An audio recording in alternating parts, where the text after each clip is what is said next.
Alhamdulillah Rabbil Alameen wa sallallahu wa sallam ala nabiyyina Muhammad wa ala alihi wa sahbihi ajma'in. Amma ba'd, we praise Allah, the exalted and might, the majestic.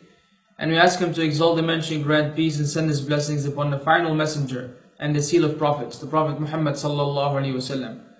There are many questions in this life that are unanswered. And there are some questions which we can afford to leave unanswered. And there are other questions which we cannot afford to leave unanswered.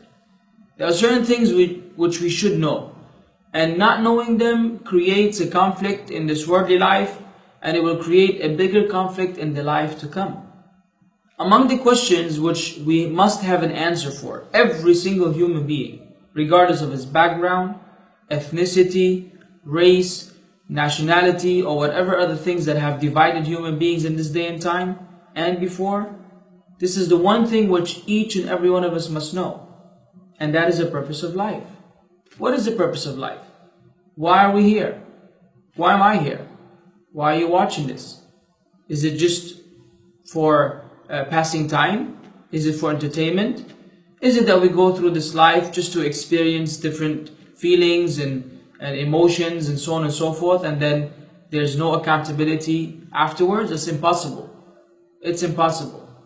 Everything in this life of ours proves and alludes to the fact that there's another phase of life where we will be held accountable for what we choose and decide to do in this day and time, what we decide to do today. You could tell this by other examples that we can see on daily basis. You know, that's why there's a judge and there's a court, and there are people who are being persecuted, and there are people who are being tried, and people who are being killed. If the killer were to get away with all the crimes, then at what point is he supposed to be held accountable for these crimes? Is it that he dies and he gets away with it even though he afflicted harm and damage upon hundreds or maybe thousands of human beings? Ultimately, there's a time when people will have to answer for the actions that they do in this life of ours, today, as we speak. The question, then, what is the purpose of life, is the most important. And the answer is provided again and most explicitly in Islam. In Islam, we have verses from the Quran which give us a clear-cut answer which cannot afford misinterpretation or misunderstanding on the part of the one who's reading it.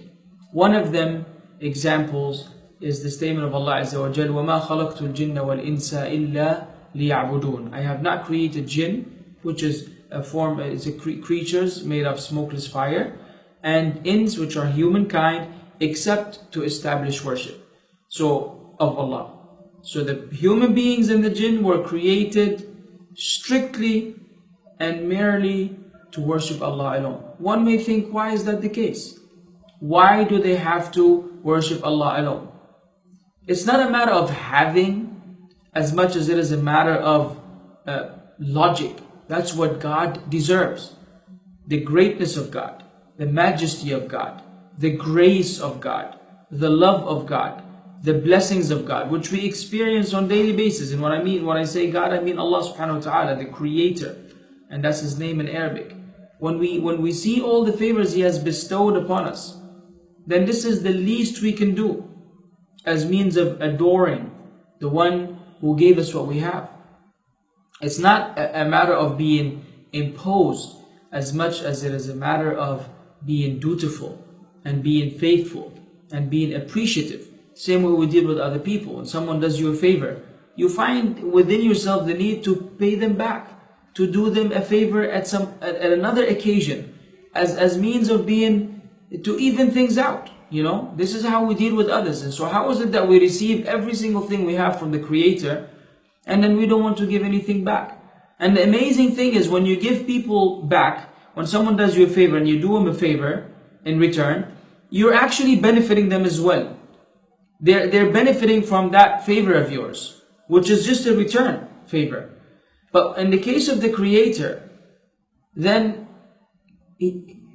there's no benefit for Him.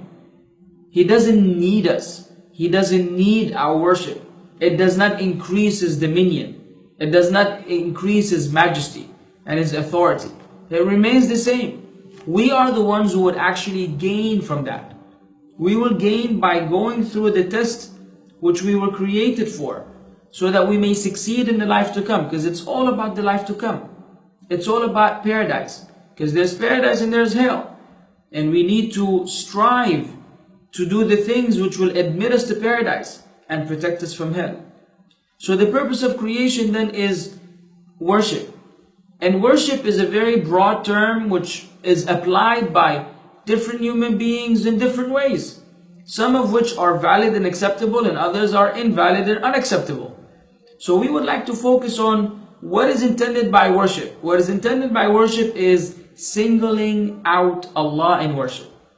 Well, because someone may worship an object that is not worthy of being worshipped. Or someone may worship in a manner which is not prescribed or legislated. And that would be of no value. That's like someone going to school and enrolling in a school, in attending the classes. However, the person never registered. So when the time of the exam comes and the teachers distributing the papers as per the names of the students, and this person will stand up and say, "Where's my exam?" They say, "Who are you?" "Well, I've been attending the class, on daily basis for since the beginning of the semester." Say, "Well, that's awesome, but we don't have any paperwork that proves that you ever enrolled. As far as we're concerned, you don't exist." So lacking the foundation will make the person miss out on the benefit, even though they had attended the class.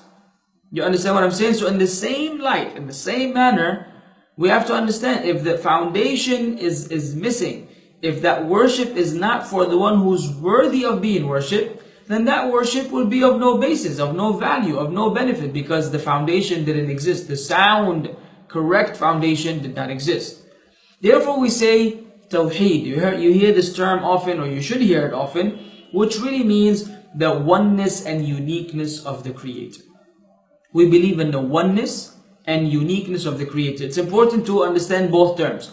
Oneness in the sense that He's one, He's not three in one, or two in one, or many gods, thousands of God manifesting in one, or incarnated into one. No. It's one God. There's no equal, there's no second, there's no third. One true God. And unique, there isn't anything like Him. Now in amongst the creation, we compare. Say, yeah, that thing is like that. That animal is like that animal. Or this animal is like that animal. A tiger is maybe close to a lion. They have some things in common. They have some things which differentiate them. But you don't compare a lion to a chair. So there are things which are comparable. But in general, the creation, they're comparable unto each other. The Creator, the one who brought everything into existence, is not comparable to His creation. That makes Him unique.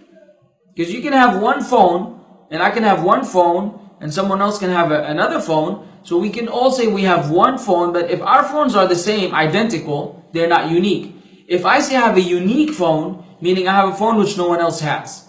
It has something that distinguishes it from the rest of the phones. So when we say the unique God, meaning He is unlike any other God, that the people have made a God, because He's the only one and true God.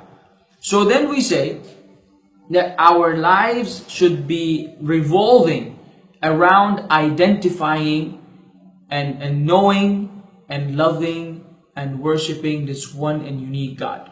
Where to go? How to get to know Him? Simple. It has been revealed in the preserved final revelation, the Quran. If you really want to know who your Creator is, whom you will meet one day on the Day of Judgment, you shall meet Him. If you want to be prepared for that appointment, if you want to be prepared for that moment, then it begins now. Read the Quran. Read the Quran with an open heart and an open mind, with submission and sincerity, seeking guidance therein. Read the Quran and you will get to know who your Lord is. And you will get to love your Lord. And you will get to be obedient and subservient and in the best state you could ever dream to be in. That's the only time you will find a peace of mind. It's the only time you will find tranquility. It's the only time you will feel that you are on a path which will grant you success in this life, and it will grant you success in the life to come. So I invite myself and you to this very valuable, profound truth and reality. The one of knowing the one. The one of knowing the one. the one and unique, and the Quran is that preserved revelation which facilitates your research. You don't have to go looking far. It has been brought to you and preserved for your benefit, O human being. So make sure that you don't live this life and miss out on the most important thing and the reason why you were created to begin with. Ask God, Allah subhanahu wa ta'ala, to facilitate this for all of us and to make us among His righteous servants. And all praise is due to Allah. May Allah exalt Him and grant peace to the Prophet Muhammad sallallahu alaihi wasallam. Wassalamu alaikum wa rahmatullahi wa barakatuh.